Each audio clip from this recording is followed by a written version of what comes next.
بسم اللہ الرحمن الرحیم۔ اللہ تعالیٰ نے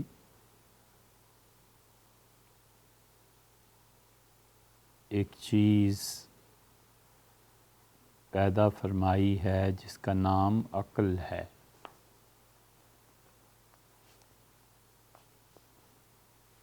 اور عقل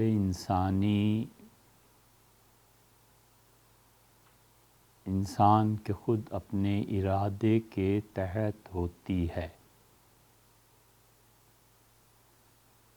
انسان جس چیز کا ارادہ کرتا ہے،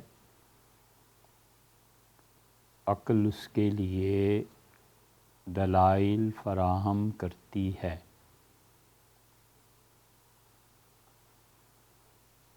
اور مجموعی اعتبار سے عقل کو اگر قوت مل جائے تو وہ طاقت کا سہارا پا کے اجتماعی عقل خود بے عقلی کا شکار ہو جائے اور اس کے نتیجے میں جو بھی تباہی مچے یہ اس عقل کی حماقت کا نتیجہ ہے۔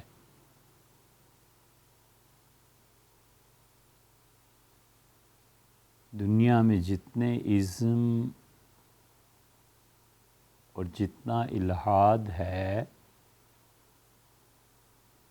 یہ سارا عقل کو قوت ملنے کا نتیجہ ہے۔ اور عقل قوت کے بل بوتے پر ان تمام مابعد الطبیعات طبعی چیزوں کے اور طبعی امور کے خلاف جو منازل ہیں ان کا انکار کرتی ہے۔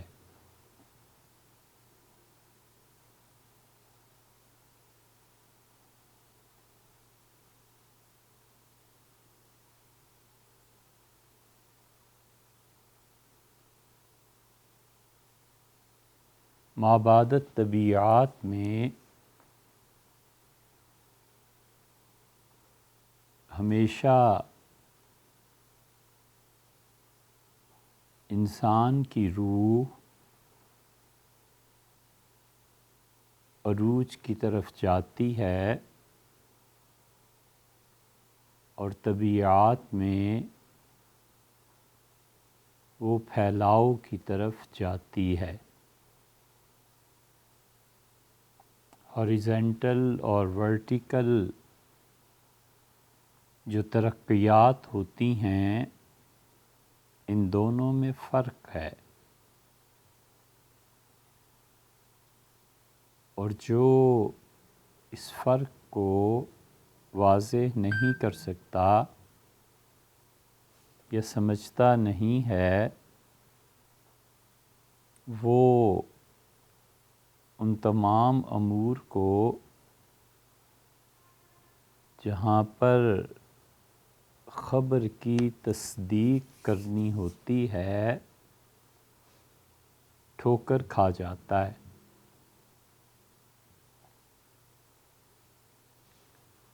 خبر کبھی یہ احتمال رکھتی ہے کہ ممکن ہے ایسے ہو، اور کبھی خبر بالکل یہ احتمال نہیں رکھتی اور ماننا پڑتا ہے کہ ایسے ہی ہے۔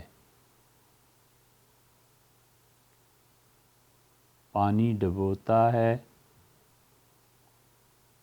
یہ خبر ہے، اور تم مانو نہ مانو پانی ڈبو دے گا۔ اس فکرے میں ایک تحکم ہے، اور عقل یہاں پہنچ کے یہ نہیں کہہ سکتی کہ ممکن ہے ڈبوتا ہو۔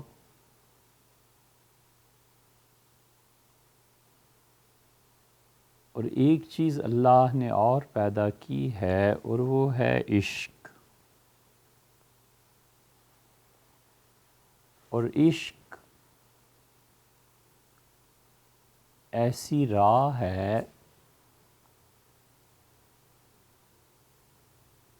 کہ جس میں آگ میں جلے بغیر اور کوئی کام نہیں ہے.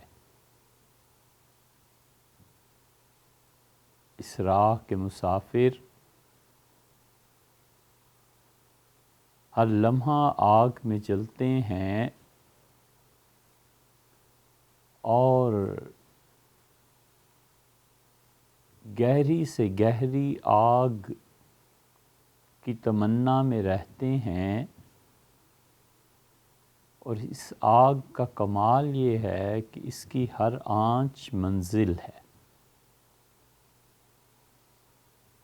یہاں عقل کا سود و زیاں کچھ نہیں چلتا. عقل مات کھاتی ہے اور وہ اس سوچ سے اپنا پیچھا چھڑا نہیں سکتی. عقل کی حیات کے لوازم میں سے ہے کہ وہ منزل کے لیے جد و جہد کرے اور راستہ ڈھونڈے. اور عشق ایسا ہے کہ اس کا ہر پتھر اس کی منزل ہے، اس کا ہر قدم اس کی منزل ہے، اور وہ ہمیشہ ایک منزل سے دوسری منزل میں منتقل ہو جاتا ہے. جہاں پہنچ کر ٹھہر جائے وہی اس کی منزل ہے.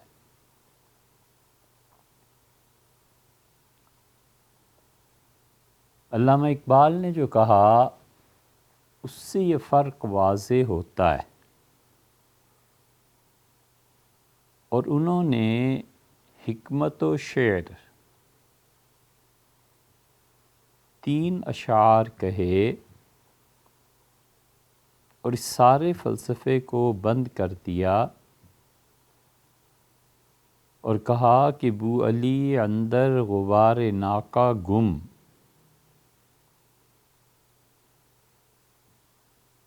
بو علی سینا عشق کی جو اونٹنی چل رہی تھی اس کا جو گرد و غبار اٹھا اسی میں گم ہو کر رہ گیا. نہ اسے یہ پتہ چلا کہ عشق کی اونٹنی کتنی سرعت اور تیزی سے سفر طے کر چکی ہے،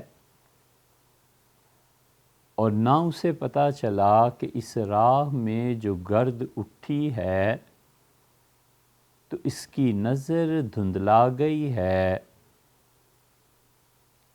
اور قرب کے راستوں کے نشانات اس کی آنکھوں سے دھندلے پڑ گئے ہیں.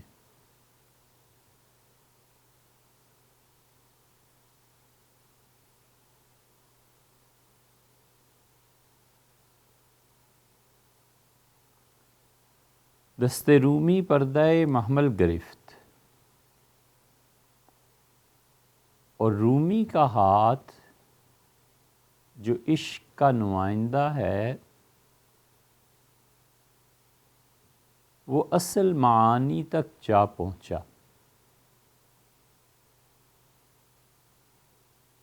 دوسری جگہ اسی کو آسان لفظوں میں یہ کہا ہے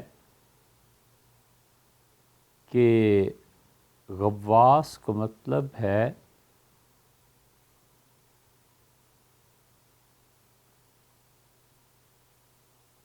گوہر سے یا صدف سے. تو جو غوطہ لگاتا ہے وہ اس لیے نہیں کہ سیپ اور اس کے رنگ بہت اچھے ہیں، یہ عقل ہے. اور جو گوہر کے حصول کے لیے سمندر کی لہروں کا مقابلہ کر کے گوہر نایاب کو حاصل کر لیتا ہے، یہ عشق ہے.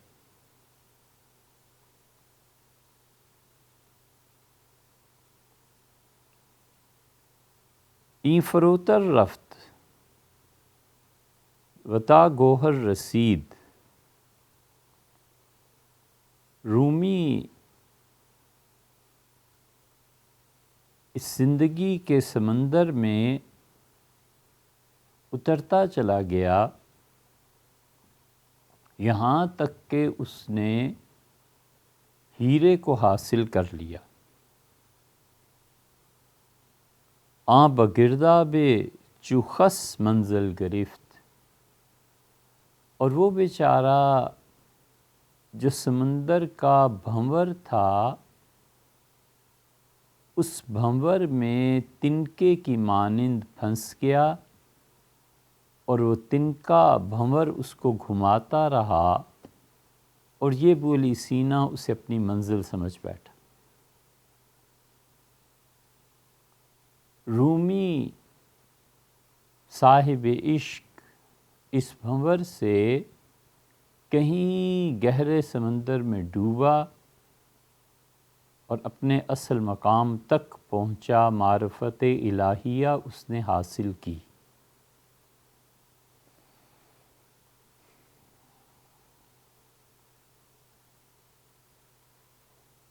اور بولی سینا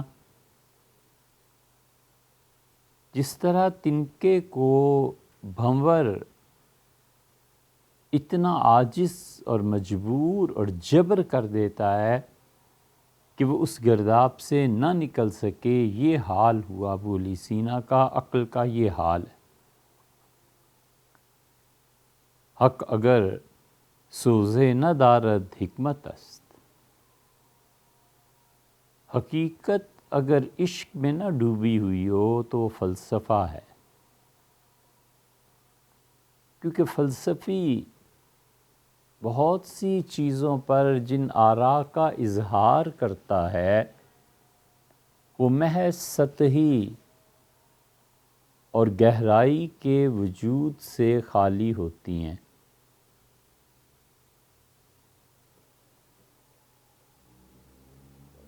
شعر می گردد چو سوز از دل گرفت. اور اگر وہ دل سے عشق کا رنگ اختیار کر لے لے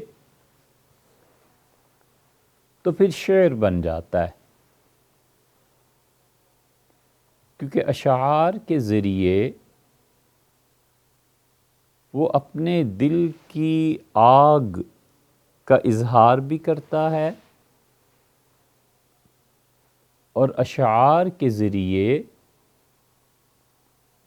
دل کی آگ پہ اس آتش سوزاں کو سرد کرنے کا سامان مہیا ہوتا ہے. الہی درد دل کی سرزمی کا حال کیا ہوتا گر ہماری آنکھ چشم تر سے می نہ برساتی. عقل چٹخا دیتی ہے، خود چٹخ جاتی ہے اور عشق اور معرفت کے راہی چٹکنے سے پہلے آنسوؤں کا چھینٹا جو مارتے ہیں تو وہ آگ اور بھڑکتی ہے. عقل زندگی کی حدود کو متعین نہیں کر سکتی اور عشق بندگی کے ذوق سے کم پر اکتفا نہیں کرتا. کہاں بندگی کا ذوق اور کہاں عقل کی محدودیت.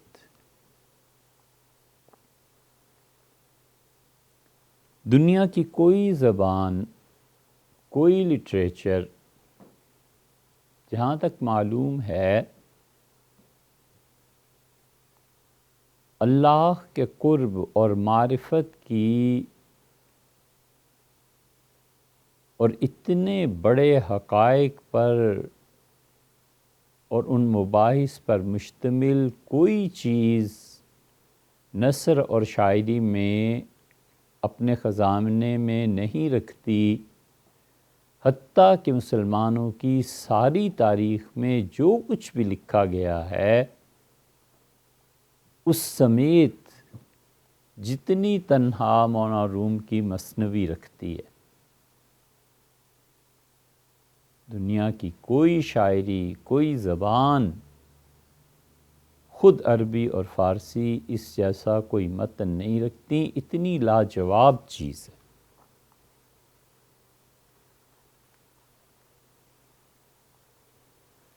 رومی نے متصل اور منفصل یہ جو خیال کی قسمیں ابن عربی رحمۃ اللہ علیہ نے بیان کی ہیں اس سے بھی بالا تر۔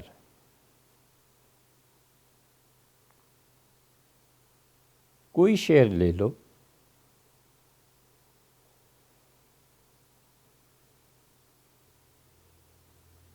مثنوی میں جتنی راہیں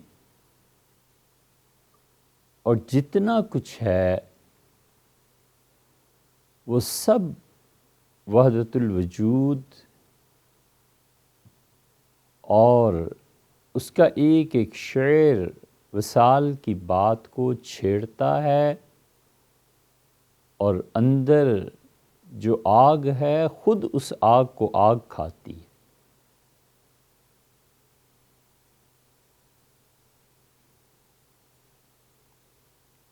ایک شعر میں کہتے ہیں، میروم سوئے نہایات الوصال، من ز تن عریاں شدم او از خیال۔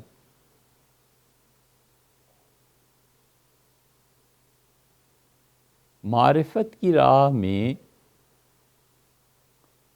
اور سلوک کی انتہا اور جذب کی بھی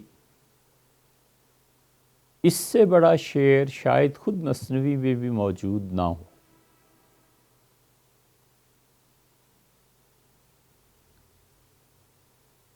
اب دیکھیں کیا کہتے ہیں، میروم سوئے نہایات الوصال، میں چلا جا رہا ہوں، مسلسل سفر ہے، وصال کی انتہاؤں کی طرف، نہایات الوصال۔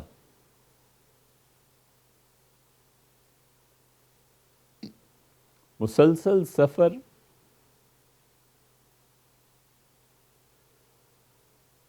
اور اس منزل کی طرف جہاں کا حال یہ ہے کہ من ز تن عریاں شدم، میں نے اپنے جسم کا پردہ چاک کر دیا ہے اور میں عریاں ہو گیا ہوں۔ او از خیال،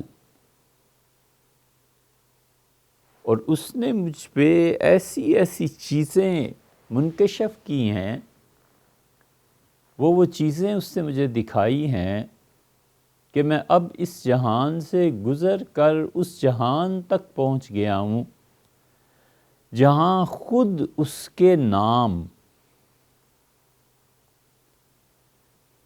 جہاں اس کے مظاہر اور جہاں اس کے تخیلات سب ختم ہو گئے، اور وہ مجھے معلوم ہوا کہ اس سے بھی بلند تر ہے۔ اس کی جتنی صفات پڑھتے تھے، رحمان اور رحیم اور علیم کریم، یہ معلوم ہوا کہ ان سب چیزوں سے بھی بلند و برتر ہے۔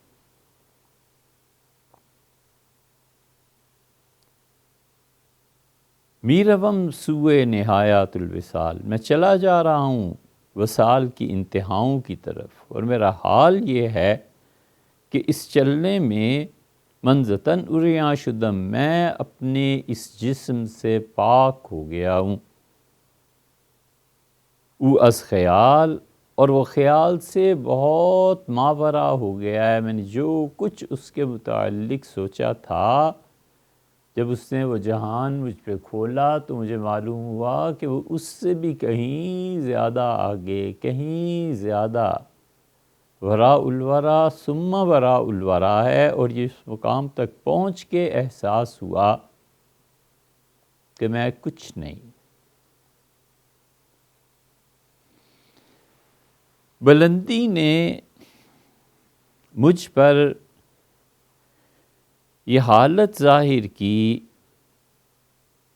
کہ وہ ہر شخص کے تصور سے بلند و بالا ہے.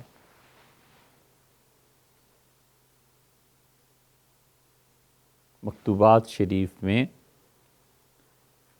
حضرت مجدد الفسانی سرہندی رحمۃ اللہ علیہ نے اگرچہ وحدت الشہود کے قائل تھے اور غالباً اس سے بھی آگے کوئی جہان ان پہ کھلا تھا،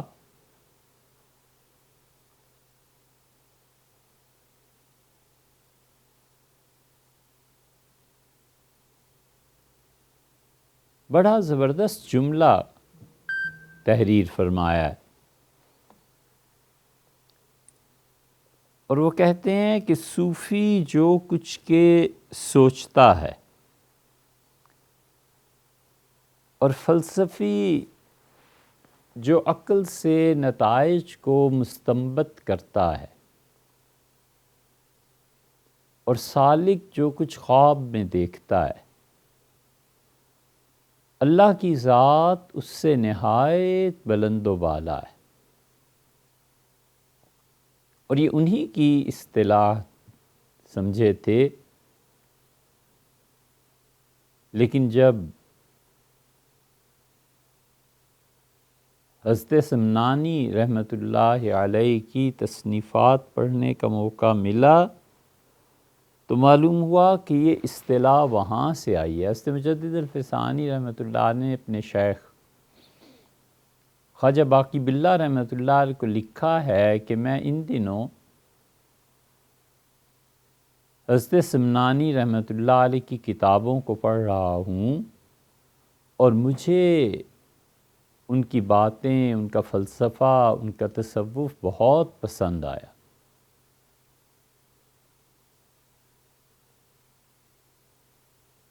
سمنانی رحمۃ اللہ علیہ پہ وحدت الشہود منکشف ہوئی، لیکن وہ اتنے متقی اور اتنے محتاط بزرگ تھے کہ انہوں نے اپنے ان مکاشفات کو لکھا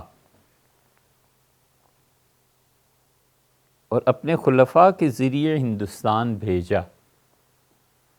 اور شرف الدین یحییٰ منیری رحمۃ اللہ علیہ جو اس وقت بہت بلند مقام پر اولیاء اللہ میں فائز تھے، کہا حضرت کو دکھاؤ اور وہ اس پر تصدیق کی مہر یا تردید کے جملے لکھیں.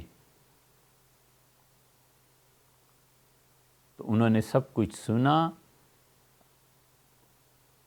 اور مکمل تصدیق فرمائی رحمہم اللہ. یہ اصطلاح وہاں آئی ہے، وراء الورا ثم وراء الورا.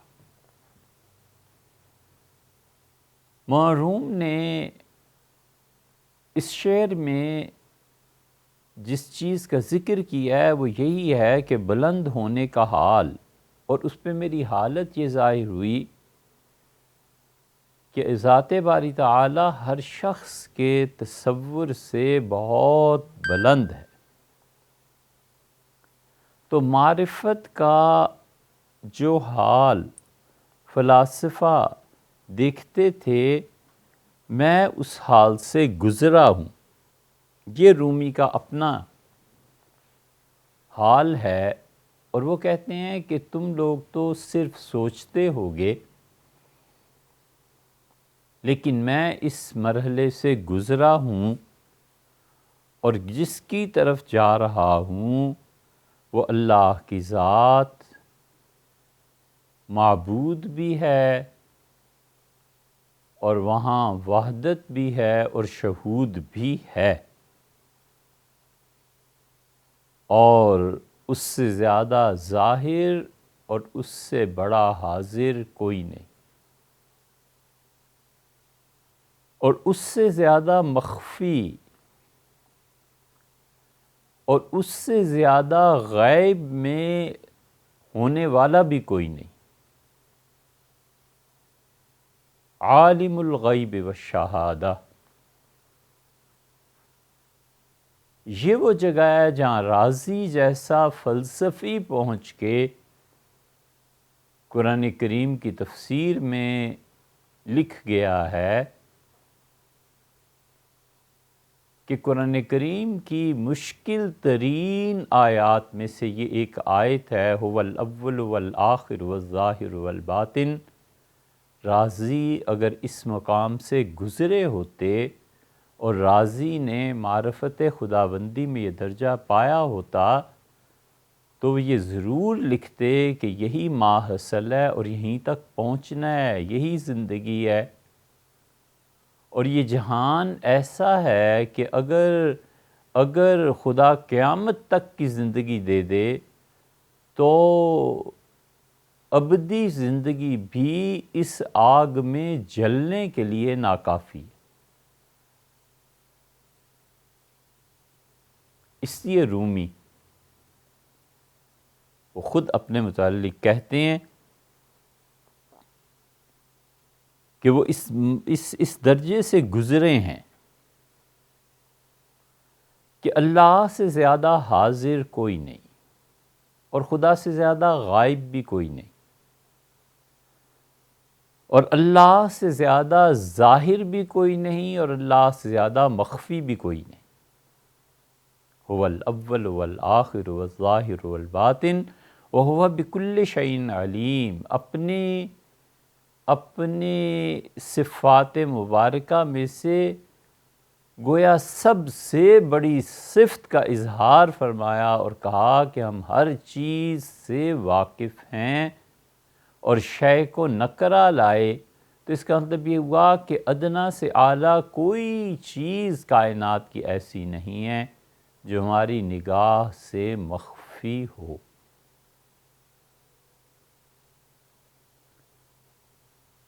اس لیے وہاں غیب بھی حقیقی ہے اور شہود بھی حقیقی ہے،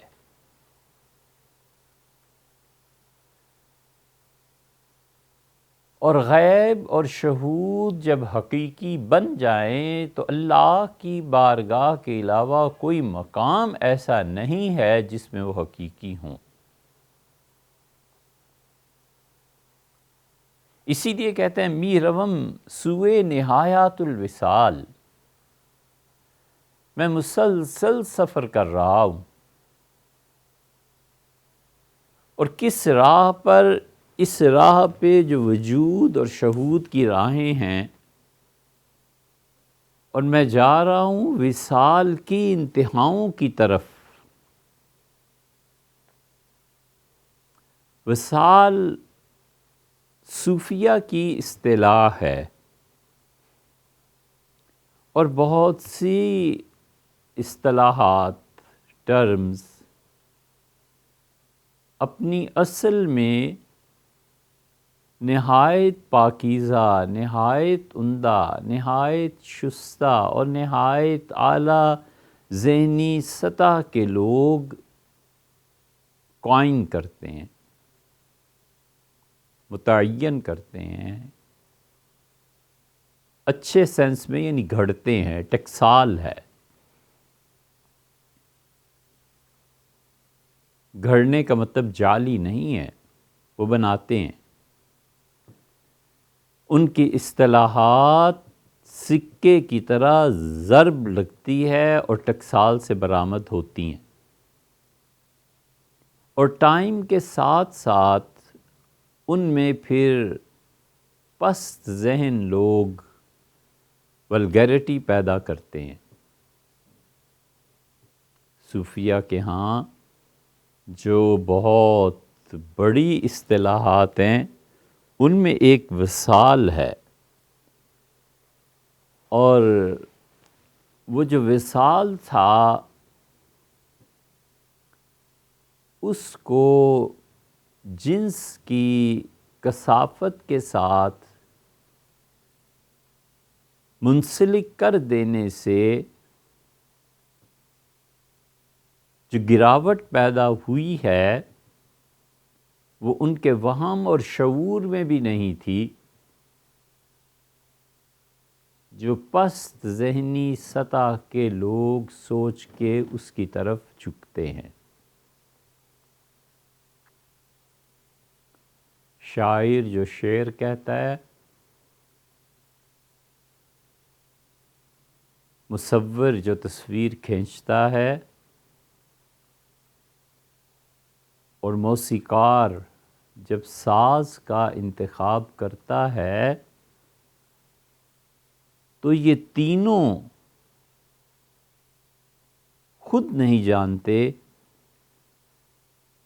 کہ ان تینوں چیزوں میں جو گہرائی ہے، عین ممکن ہے کہ ان کے اپنے خیال میں نہ ہو اور سننے والا اور دیکھنے والا اس سے بلند تر معانی میں اسے استعمال کرے۔ بالکل ٹھیک اسی طرح جو اصطلاحات کو قائم کرتے ہیں، ٹرمینالوجی کو، ان کے تصور میں بھی نہیں آ سکتا کہ کسی زمانے میں ہماری اس ٹرم کو کوئی اتنا پست آدمی آ کے اس معنی میں استعمال کرے گا۔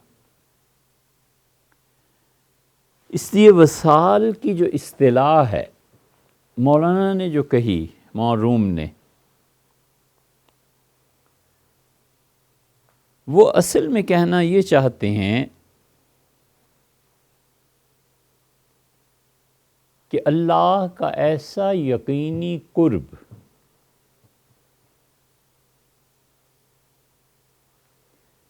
جس میں خود سالک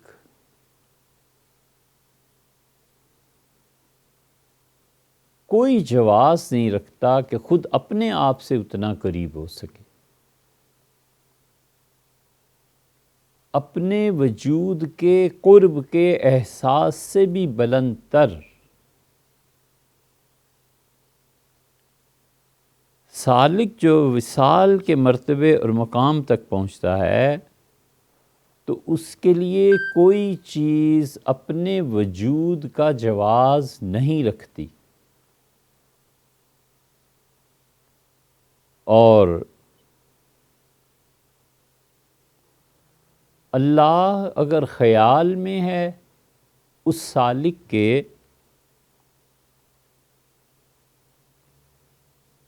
تو اس کے خیال میں اپنی ذات نہیں ہے، وہ اتنا ذات باری تعالی میں گم ہے کہ اگر وہ اس کی مراد ہے تو اس کے بعد کوئی مراد اس کی نہیں ہے، اور اگر وہ محبت میں اپنا محبوب حقیقی اسے جانتا ہے تو پھر کائنات کی کوئی چیز محبت کے لیے نہیں ہے۔ تو اتنا گم ہو جانا قرب یا قرب کی تلاش میں کہ محبت کرے تو اس کے علاوہ کسی کی محبت نہیں، حتیٰ کہ محبت میں اپنا وجود بھی کچھ نہیں، اور اگر وہ خیال کرے تو خیال میں اس کے علاوہ کوئی گنجائش نہیں، اور اگر وہ مراد مانگے تو مراد میں مراد کے علاوہ کوئی مراد ہی نہیں۔ جب یہاں تک پہنچ جاتا ہے تو پھر وہ انا کی حدود سے نکلتا ہے اور میں کو ختم کرتا ہے، اور جب میں ذبح ہو جاتی ہے اور اس کی مرادوں اور اس کی محبتوں اور اس کے خیالات کا منتہا ایک ہی رہ جاتا ہے، تو پھر اس کا ہر قدم ہر فعل گواہی دیتا ہے کہ میں خود اپنی نفی کر رہا ہوں، غیر تو کیا چیز ہے جو میرے اور اس کے درمیان آئے، خود میں ہی گم ہوں، کچھ نہیں۔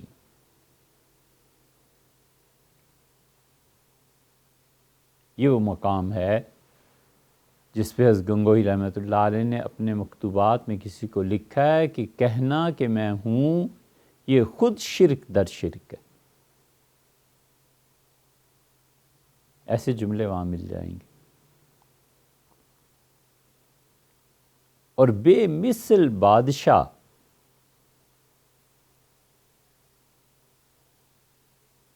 جو اپنے تمام معاصرین میں اس سلسلے میں سب سے زیادہ فائق اور سب سے زیادہ برتر تھے، وہ حضرت شاہ عبد الرحیم صاحب رائے پوری رحمۃ اللہ علیہ تھے. جس چیز کا نام ہے انا اور میں، سر کٹا ہوا تھا. کوئی چیز، کوئی خوبی، کوئی اچھائی، کوئی چیز اس کی نسبت اپنی طرف نہیں تھی. اور وہ اس آیت کے معانی سے اچھی طرح واقف اور اس پہ عامل تھے کہ فلا تزکوا انفسکم، کبھی یہ بات نہ کرو کہ میں پاک ہوں. بل اللہ یزکی من یشاء، اللہ جس کو چاہتا ہے پاک کرتا ہے، اتنا پاک کر دیتا ہے کہ خود اپنے وجود کا انتساب اپنی ذات سے شرم محسوس ہوتا ہے.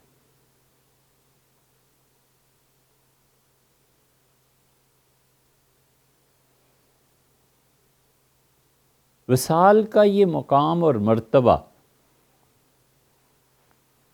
مولانا بتاتے ہیں کہ یہاں پہنچ کے کوئی چیز نہیں رہ جاتی. غیر کا وجود تو کیا تصور محال ہوتا ہے. استغراق کی ایسی کیفیت جس پر پہنچ کے ساری کائنات سوائے ایک ذات، اس کی تخلیق اور مظاہر، اس کے علاوہ کچھ معلوم نہیں ہوتی، اس کی ایک کیفیت کو بیان کرتے ہیں اور کہتے ہیں کہ منزتن عریاں شدم. یہ جو تن ہے نا، اصل فساد کی جڑ، جسم. جس طرح لباس اتار دیا جائے تو یہ عریاں ہو جاتا ہے. منزتن عریاں شدم، دیکھو میں ایسا ہوں جس نے اپنے وجود کا لباس ہی چاک کر دیا.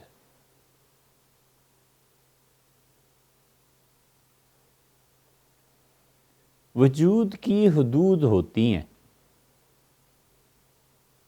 اور حدود میں جو موجود ہو وہ وجود فنا کے قابل ہوتا ہے. اور حدود سے ماورا جو ذات ہے، اس کے قرب کی جو جستجو ہے، تو کہتے ہیں اس کے اور میرے درمیان یہ ایک پردہ ہے نا، وجود. میں نے وجود کو ہی اڑا دیا اپنی خودی کو جو ہم نے اٹھا. وہ جو پردہ سا تھا بیچ میں وہ نہ رہا، نہ وہ پردے میں اب رہیں پردہ نشیں، کوئی دوسرا ان کے سوا نہ رہا.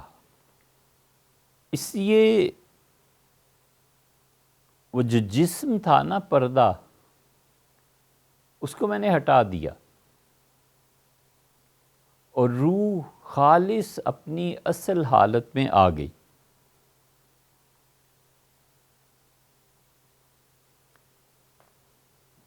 اور وصل عریاں یہ بھی صوفیہ کی اصطلاح ہے، اور اس کا مطلب یہ ہے، عریاں کا مطلب منزتن عریاں، میں ظاہر کے وجود سے پاک ہو گیا. عاری، خالی ہو جانا. وصل عریاں یہ صوفیہ کی اصطلاح ہے، اور وصل عریاں کا مطلب یہ ہے کہ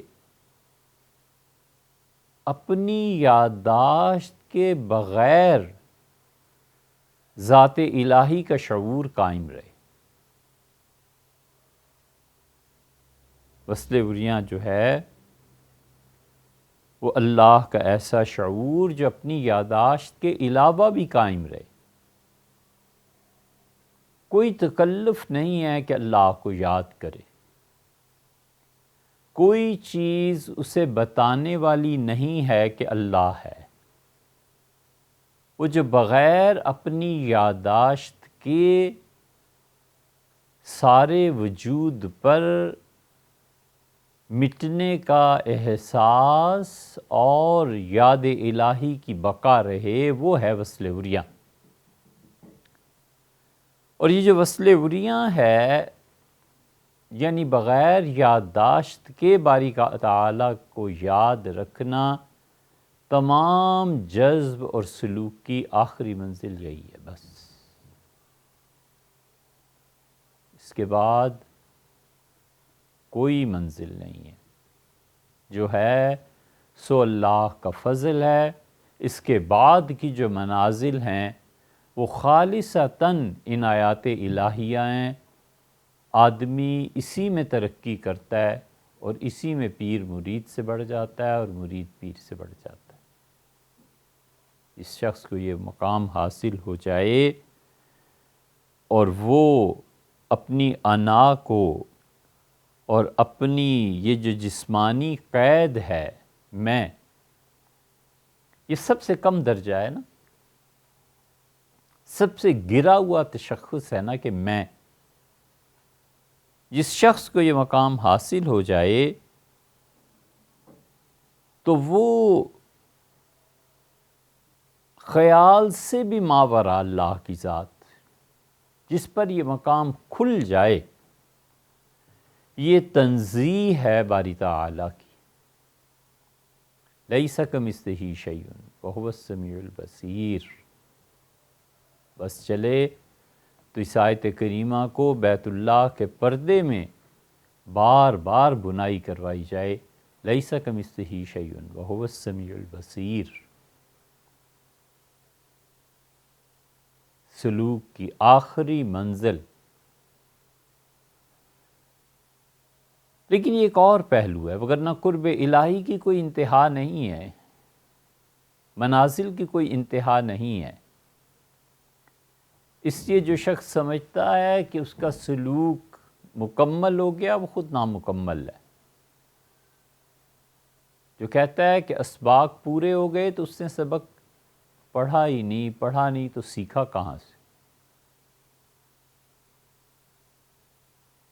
وہ ایک پلیٹ فارم ہے جس پہ اس کے پاؤں جم گئے، اور اس کے بعد کی جو ترقیات ہیں وہ باری تعالیٰ کا اور اس کا معاملہ ہے۔ بس یہ کہا جا سکتا ہے کہ اسے اس میدان سے مناسبت پیدا ہو گئی ہے۔ اس لیے اوز خیال، اللہ تعالیٰ کی ذات جب ہر طرح کے خیالات سے بلند و بالا علم، احساس اور تجربے میں آ جائے تو مولانا بتاتے ہیں یہ گویا وہ تنزیہ ہے اللہ کی صفات کی۔ تو اس لیے خیال سے ماورا یہ تنزیہ ہے، اور اللہ کو اس کی تشبیہات کے ساتھ جاننا، یہ ماننا ضروری ہے۔ تنزیہ کا جاننا اور تشابہ کے ساتھ ماننا، تنزیہ کے ساتھ ماننا اور تشابہ کے ساتھ جاننا، یہ علم کلام کے بہت گہرے مسائل میں سے ہے، اور ان کا ادراک ضروری۔ چنانچہ اللہ کی ذات ہر تخیل سے ماورا ہے۔ اللہ کی ذات خود اپنے ناموں میں سے ہر نام سے بلند و بالا ہے، وہ ذات بحت ہے،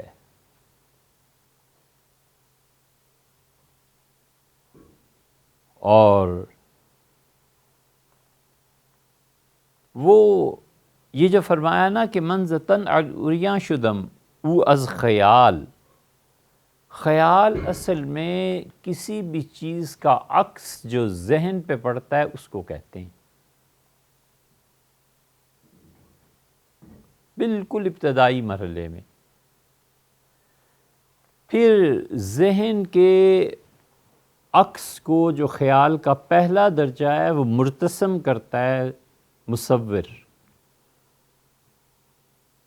اور کوئی آلہ اس کی تصویر کھینچتا ہے تو جو خیال تھا اس کو اس نے جسم دیا، اور اس جسم کے وجود میں آنے کے بعد جو عکس پڑتا ہے دوبارہ ذہن پہ، جو اس سے کہیں زیادہ گہرا ہوتا ہے، وہ چیز ہے کہ کہتے ہیں او از خیال۔ یہ جو ابن عربی رحمۃ اللہ علیہ نے خیال کی دو قسمیں بیان کی ہیں، متصل اور منفصل، وہ اس کے علاوہ خیال کی صورت ہے جو معروم یہاں کہہ رہے ہیں۔ اسی کو عطار نے بھی لیا ہے اور اسی کو علامہ اقبال نے بھی لیا ہے۔ عطار ہی کا شعر ہے، دیکھ لیجئے گا کہ کہیں یہ نسبت غلط نہ ہو جائے۔ انہوں نے کہا کہ تو مباش اصل کمالی نس تو بس، تو مباش اصل، تو اپنے متعلق یہ نہ کہے کہ تو کچھ ہے، ساری قرب کی انتہا یہی ہے۔ تو گم شد وصالی نس تو بس، تم جب خود اپنی تم سے، میں سے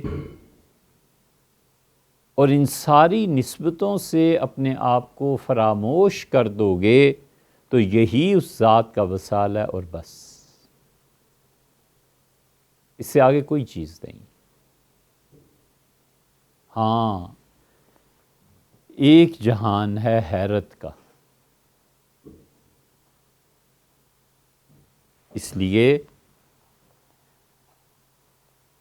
جب کوئی شخص اس مقام پر پہنچ جائے تو پھر سوائے حیرت اور خاموشی کے کچھ نہیں۔ اس مقام پر پہنچ کے عین ایمان سکوت ہے اور کلام کفر ہے۔